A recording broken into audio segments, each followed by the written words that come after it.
ആകാശവാണി. നമസ്കാരം. പ്രാദേശിക വാർത്തകൾ വായിക്കുന്നത് ബിന്ദു വിനോദ്.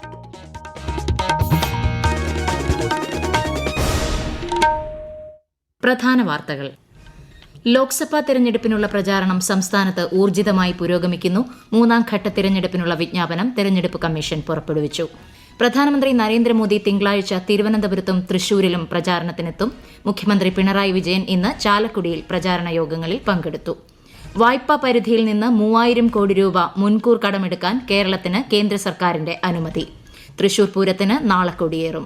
IPL ക്രിക്കറ്റിൽ ഇന്ന് ലക്നൌ സൂപ്പർ ജയന്റ്സ് ഡൽഹി ക്യാപിറ്റൽസിനെ നേരിടും. സംസ്ഥാനത്തെ വിവിധ ജില്ലകളിൽ ഒറ്റപ്പെട്ട ശക്തമായ മഴയ്ക്ക് സാധ്യത.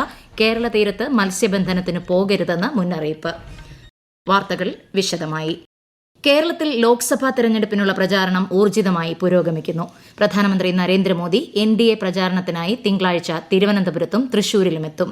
കാട്ടാക്കടയിലും കുന്നംകുളത്തും നടക്കുന്ന പൊതുസമ്മേളനത്തിൽ അദ്ദേഹം NDA സ്ഥാനാർത്ഥികൾക്കൊപ്പം പങ്കെടുക്കും. വയനാട് ലോക്സഭാ മണ്ഡലം UDF സ്ഥാനാർത്ഥി രാഹുൽ ഗാന്ധി തിങ്കൾ ചൊവ്വ ദിവസങ്ങളിൽ മണ്ഡലത്തിൽ തെരഞ്ഞെടുപ്പ് പ്രചാരണം നടത്തും. മുഖ്യമന്ത്രി പിണറായി വിജയൻ ഇന്ന് ചാലക്കുടി മണ്ഡലത്തിലെ പെരുമ്പാവൂർ, ആലുവ, കയ്പമംഗലം എന്നിവിടങ്ങളിൽ LDF പ്രചാരണ യോഗങ്ങളിൽ പങ്കെടുത്തു. ലോക്സഭാ തെരഞ്ഞെടുപ്പിൽ മത്സരചിത്രം വ്യക്തമായതോടെ പ്രചാരണം ഊർജിതമാക്കിയിരിക്കുകയാണ് എറണാകുളം മണ്ഡലത്തിലെ സ്ഥാനാർത്ഥികൾ. കൂടുതൽ വിശേഷങ്ങളുമായി ആകാശവാണി കൊച്ചി ലേഖകൻ രാജ്മോഹൻ. വേനൽ ചൂട് മൂർധന്യത്തിലാണെങ്കിലും അതൊന്നും തെല്ലും വകവയ്ക്കാതെ ജനങ്ങളിലേക്ക് ഇറങ്ങിയിരിക്കുകയാണ് മത്സരരംഗത്തുള്ള സ്ഥാനാർത്ഥികൾ. NDA സ്ഥാനാർത്ഥി ഡോക്ടർ KS രാധാകൃഷ്ണന്റെ പ്രചാരണങ്ങൾക്ക് കരുത്തു പകർന്ന് കേന്ദ്രമന്ത്രി മീനാക്ഷി ലേഖി കൊച്ചിയിലെത്തി. രാവിലെ ബിസിനസ് നായകരുമായി നടന്ന സംവാദത്തിൽ അവർ പങ്കെടുത്തു. വൈകിട്ട് ഫോർട്ട് കൊച്ചി പള്ളത്തരാമൻ ഗ്രൌണ്ടിൽ നടക്കുന്ന NDA മട്ടാഞ്ചേരി മണ്ഡലം കൺവെൻഷൻ അവർ ഉദ്ഘാടനം ചെയ്യും. LDF സ്ഥാനാർത്ഥി KJ ഷൈനിന്റെ തൃപ്പൂണിത്തുറ മണ്ഡലത്തിലെ പര്യടനം കോഴിവെട്ടുവെളിയിൽ CPIM ജില്ലാ സെക്രട്ടേറിയറ്റ് അംഗം ജോൺ ഫെർണാണ്ടസ് ഉദ്ഘാടനം ചെയ്തു. മണ്ഡലത്തിലെ വിവിധ കേന്ദ്രങ്ങളിൽ പ്രവർത്തകർ ഒരുക്കിയ സ്വീകരണങ്ങൾ സ്ഥാനാർത്ഥി ഏറ്റുവാങ്ങി. UDF സ്ഥാനാർത്ഥി ഹൈബി ഈഡൻ കത്തർക്കടവ് ജംഗ്ഷനിൽ നിന്ന് ആരംഭിച്ച് കടവന്ത്ര വൈറ്റില മേഖലയിലെ വിവിധ കേന്ദ്രങ്ങൾ സന്ദർശിച്ച് വോട്ട് അഭ്യർത്ഥിച്ചു. മൂന്നാം ഘട്ട ലോക്സഭാ തെരഞ്ഞെടുപ്പിനുള്ള വിജ്ഞാപനം തെരഞ്ഞെടുപ്പ് കമ്മീഷൻ പുറപ്പെടുവിച്ചു. 10 സംസ്ഥാനങ്ങളിലെയും 2 കേന്ദ്രഭരണ പ്രദേശങ്ങളിലെയും 94 സീറ്റുകളിലാണ് മൂന്നാം ഘട്ടത്തിൽ തെരഞ്ഞെടുപ്പ് നടക്കുന്നത്. നാമനിർദ്ദേശ പത്രികകൾ സമർപ്പിക്കാൻ ഈ മാസം 19 വരെയാണ് സമയം. പത്രികകളുടെ സൂക്ഷ്മ പരിശോധന 20 നടക്കും. 22 വരെ പത്രികകൾ പിൻവലിക്കാം. മെയ് 7 മൂന്നാം ഘട്ട വോട്ടെടുപ്പ് നടക്കുന്നത്. ലോക്സഭാ തെരഞ്ഞെടുപ്പുമായി ബന്ധപ്പെട്ട് തിരുവനന്തപുരം പ്രസ് ഇൻഫർമേഷൻ ബ്യൂറോ മാധ്യമപ്രവർത്തകർക്കായി തയ്യാറാക്കിയ കൈപ്പുസ്തകം മുഖ്യ തെരഞ്ഞെടുപ്പ് ഓഫീസർ സഞ്ജയ് കൌൾ തിരുവനന്തപുരത്ത് പ്രകാശനം ചെയ്തു. ലോക്സഭാ തെരഞ്ഞെടുപ്പും കേരളവും 2024 എന്ന ഈ കൈപ്പുസ്തകം മാധ്യമപ്രവർത്തകർക്കും തെരഞ്ഞെടുപ്പ് പ്രക്രിയയുടെ ഭാഗമായ എല്ലാവർക്കും ഒരുപോലെ ഉപകരിക്കുമെന്ന് അദ്ദേഹം പറഞ്ഞു. 1951-52 മുതൽ 2019 വരെ സംസ്ഥാനത്ത് നടന്ന ലോക്സഭാ തെരഞ്ഞെടുപ്പുകളുടെ ചരിത്രമാണ് കൈപ്പുസ്തകത്തിന്റെ ഉള്ളടക്കം. ലോക്സഭാ തെരഞ്ഞെടുപ്പുമായി ബന്ധപ്പെട്ട് ദൂരദർശനിലും ആകാശവാണിയിലും രാഷ്ട്രീയ പാർട്ടികൾക്ക് അനുവദിച്ച ടൈം സ്ലോട്ടിന്റെ നറുക്കെടുപ്പ് ആകാശവാണിയിൽ നടന്നു. ആകാശവാണിയിലെ പ്രക്ഷേപണം ഏപ്രിൽ 19, 20, 21 തീയതികളിലും ദൂരദർശനിലെ സംപ്രേഷണം 20, 21, 22 തീയതികളിലുമായാണ്. Additional chief electoral officer Adeela Abdulla, Akashvani program മേധാവി V. ശിവകുമാർ, വിവിധ രാഷ്ട്രീയ പ്രതിനിധികൾ തുടങ്ങിയവർ പങ്കെടുത്തു. വികസന പദ്ധതികളിൽ കേരളത്തോട് കേന്ദ്രത്തിന് അവഗണനയെന്ന നുണപ്രചാരണം നടത്തുകയാണ് ഇടതു വലതു മുന്നണികളെന്ന് കേന്ദ്രമന്ത്രി മീനാക്ഷി ലേഖി. കണക്കുകൾ പരിശോധിച്ചാൽ കേന്ദ്രം കേരളത്തിന് അനുവദിച്ച സഹായധനങ്ങളും പദ്ധതികളും വ്യക്തമാകുമെന്നും കേന്ദ്രമന്ത്രി കൊച്ചിയിൽ വാർത്താസമ്മേളനത്തിൽ പറഞ്ഞു. പോളിംഗ് ഡ്യൂട്ടി ഉദ്യോഗസ്ഥർക്ക് നിശ്ചിത സമയപരിധിക്കകം തപാൽ വോട്ടിന് അപേക്ഷിക്കാമെന്ന് മുഖ്യ തെരഞ്ഞെടുപ്പ് ഓഫീസർ സഞ്ജയ് കൌൾ അറിയിച്ചു. ഫോം 12 തെരഞ്ഞെടുപ്പിന് 7 ദിവസം മുൻപ് വരണാധികാരിക്ക് അപേക്ഷ സമർപ്പിക്കണം. വോട്ടർ പട്ടികയിൽ പേരുള്ള മണ്ഡലത്തിൽ തെരഞ്ഞെടുപ്പ് ഡ്യൂട്ടിക്കായി നിയോഗിച്ച ഉദ്യോഗസ്ഥർക്ക് ഫോം 12A തെരഞ്ഞെടുപ്പിന് 4 ദിവസം മുൻപ് വരെ അപേക്ഷ സമർപ്പിക്കാം. ഈ വാർത്തകൾ ആകാശവാണിയിൽ നിന്ന്. വായ്പാ പരിധിയിൽ നിന്ന് 3000 കോടി രൂപ കടമെടുക്കാൻ കേരളത്തിന് മുൻകൂർ അനുമതി നൽകി കേന്ദ്ര സർക്കാർ. 5000 കോടി രൂപയായിരുന്നു സംസ്ഥാന സർക്കാർ മുൻകൂറായി ആവശ്യപ്പെട്ടത്. വയനാട് വെള്ളമുണ്ട മാവോയിസ്റ്റ് കേസിൽ 1-ാം പ്രതി രൂപേഷിന് എറണാകുളം പ്രത്യേക കോടതി 10 വർഷം കഠിന തടവ് ശിക്ഷ വിധിച്ചു. കേസിലെ മറ്റു പ്രതികളായ അനൂപ് മാത്യു ജോർജ് എന്ന ശ്യാമിന് 7 വർഷവും ബാബു എന്ന ഇബ്രാഹിം, കന്യാകുമാരി എന്നിവർക്ക് 6 വർഷം വീതവും തടവ് ശിക്ഷ വിധിച്ചിട്ടുണ്ട്. വെള്ളമുണ്ടയിൽ സീനിയർ സിവിൽ പോലീസ് ഉദ്യോഗസ്ഥനായ AB പ്രമോദിന്റെ വീട്ടിൽ അതിക്രമിച്ച് കയറി തോക്കു ചൂണ്ടി ഭീഷണിപ്പെടുത്തുകയും മോട്ടോർ സൈക്കിൾ കത്തിക്കുകയും ചെയ്തു എന്നാണ് ഇവർക്കെതിരെയുള്ള കേസ്. കേരള പോലീസ് രജിസ്റ്റർ ചെയ്ത കേസ് പിന്നീട് NIA ഏറ്റെടുക്കുകയായിരുന്നു. എക്സാലോജിക് പണമിടപാട് കേസിൽ ഇഡി പുറപ്പെടുവിച്ച സമൻസുമായി ബന്ധപ്പെട്ട നടപടികൾ തടയണമെന്ന് ആവശ്യപ്പെട്ട് CMRL MD ശശിധരൻ കർത്ത സമർപ്പിച്ച ഹർജിയിൽ ഇടപെടാനാവില്ല എന്ന് ഹൈക്കോടതി വ്യക്തമാക്കി. മുഖ്യമന്ത്രിയുടെ മകൾ വീണ വിജയന്റെ കമ്പനിയുമായി CMRL നടത്തിയ പണമിടപാടുമായി ബന്ധപ്പെട്ട കേസാണിത്. അടുത്ത തിങ്കളാഴ്ച കൊച്ചി ഓഫീസിൽ ഹാജരാകണമെന്നാവശ്യപ്പെട്ടാണ് ഇഡി സമൻസ് അയച്ചിരുന്നത്. കോതമംഗലം കോട്ടപ്പടിയിൽ കിണറ്റിൽ വീണ കാട്ടാനയെ പുറത്തെത്തിച്ചു. ആനയെ വനമേഖലയിലേക്ക് തുരത്താനുള്ള ശ്രമങ്ങൾ തുടരുകയാണ്. 16 മണിക്കൂറിലേറെ നീണ്ട രക്ഷാദൌത്യത്തിനൊടുവിൽ മണ്ണുമാന്തി ഉപയോഗിച്ച് മണ്ണിടിച്ചാണ് ആനയെ പുറത്തെത്തിച്ചത്. പ്ലാച്ചേരിയിൽ സ്വകാര്യ വ്യക്തിയുടെ കിണറ്റിൽ ഇന്ന് പുലർച്ചെയാണ് കാട്ടാന വീണത്. തൃശൂർ പൂരത്തിന് നാളെ കൊടിയേറും. തിരുവമ്പാടി, പാറമേക്കാവ് ക്ഷേത്രങ്ങളിലും മറ്റ് 8 ക്ഷേത്രങ്ങളിലും കൊടിയേറ്റം ആഘോഷമായാണ് നടത്തുക.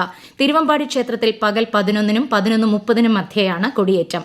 പാറമേക്കാവ് ക്ഷേത്രത്തിൽ പകൽ 12-ന് കൊടിയേറ്റം നടക്കും. ബുധനാഴ്ച വൈകിട്ടാണ് സാമ്പിൾ വെടിക്കെട്ട്. 19-നാണ് വിശ്വപ്രസിദ്ധമായ തൃശൂർ പൂരം. ശബരിമല ഗ്രീൻഫീൽഡ് രാജ്യാന്തര വിമാനത്താവള പദ്ധതിയുമായി ബന്ധപ്പെട്ട് പരിസ്ഥിതി വിഷയത്തിലുള്ള പൊതു തെളിവെടുപ്പ് ഈ മാസം 15-ന് രാവിലെ 11:30-ന് എരുമേലി അസംഷൻ ഫെറോന പള്ളി ഓഡിറ്റോറിയത്തിൽ നടക്കും. കോട്ടയം ജില്ലാ കളക്ടറിന്റെ നേതൃത്വത്തിൽ നടക്കുന്ന പരിപാടിയിൽ പൊതുജനങ്ങൾക്ക് പദ്ധതിയുമായി ബന്ധപ്പെട്ട പാരിസ്ഥിതിക പ്രശ്നങ്ങൾ ഉന്നയിക്കാം. വിഷുക്കണി ദർശനത്തിനൊരുങ്ങി ശബരിമല സന്നിധാനം. നാളെ രാത്രി 9:30-ന് അത്താഴപൂജയ്ക്ക് ശേഷം ശ്രീകോവിലിൽ ഓട്ടുരുളിയിൽ വിഷുക്കണി ഒരുക്കും. വിഷുദിനമായ മേടം 1-ന് പുലർച്ചെ 4 മണി മുതൽ 7 മണി വരെയാണ് വിഷുക്കണി ദർശനം. BR അംബേദ്കർ ജയന്തിയോടനുബന്ധിച്ച് കേന്ദ്ര സർക്കാർ സ്ഥാപനങ്ങൾക്ക് ഏപ്രിൽ 14-ന് അവധിയായിരിക്കുമെന്ന് അധികൃതർ അറിയിച്ചു. തിരുവനന്തപുരം രാജ്യാന്തര വിമാനത്താവളത്തിൽ എയർ കസ്റ്റംസ് ഇന്റലിജൻസ് വിഭാഗം അധികൃതർ നടത്തിയ പരിശോധനയിൽ 35.14 ലക്ഷം രൂപ വില വരുന്ന സ്വർണം പിടികൂടി.